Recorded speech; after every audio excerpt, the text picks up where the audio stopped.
കരുവന്നൂർ സഹകരണ ബാങ്ക് തെരഞ്ഞെടുപ്പ് അടുത്ത മാസം 22-ന് നടക്കും. 13-അംഗ ഭരണസമിതിയെ തെരഞ്ഞെടുക്കും. ക്രമക്കേടിനെ തുടർന്ന് അഡ്മിനിസ്ട്രേറ്റീവ് ഭരണസമിതിയായിരുന്നു പ്രവർത്തിച്ചിരുന്നത്. ഇതിന് പകരമായാണ് പുതിയ ഭരണസമിതിയെ തെരഞ്ഞെടുക്കാനുള്ള നീക്കം. നരരാജ് പരശുരാം ചേരുന്നു. നരരാജ്, വിവരം.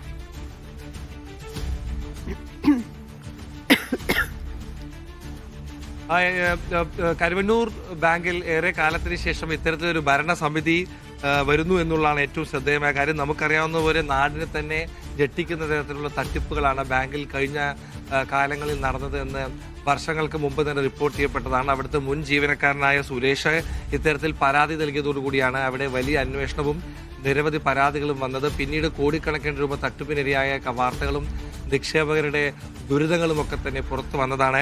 അടുത്ത മാസം ഇത്തരത്തിലൊരു തെരഞ്ഞെടുപ്പ് നടത്താനാണ്, 22-ാം തീയതി തെരഞ്ഞെടുപ്പ് നടത്താനാണ് സഹകരണ വകുപ്പ് തീരുമാനിച്ചിട്ടുള്ളത്. 13-അംഗ ഭരണസമിതിയാണ് തെരഞ്ഞെടുക്കുന്നത്. വനിതാ അംഗങ്ങൾ ഉൾപ്പെടെ 13-അംഗ ഭരണസമിതി തീരുമാനിക്കും.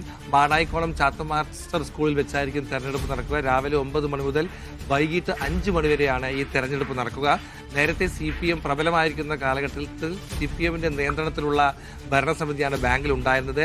ഇത്തവണ നിയമസഭാ തെരഞ്ഞെടുപ്പിന് മുമ്പ് ഒരു ഭരണസമിതി രൂപീകൃതമാകുന്നു എന്നുള്ളതാണ് ഏറ്റവും ശ്രദ്ധേയമായിട്ടുള്ള കാര്യം.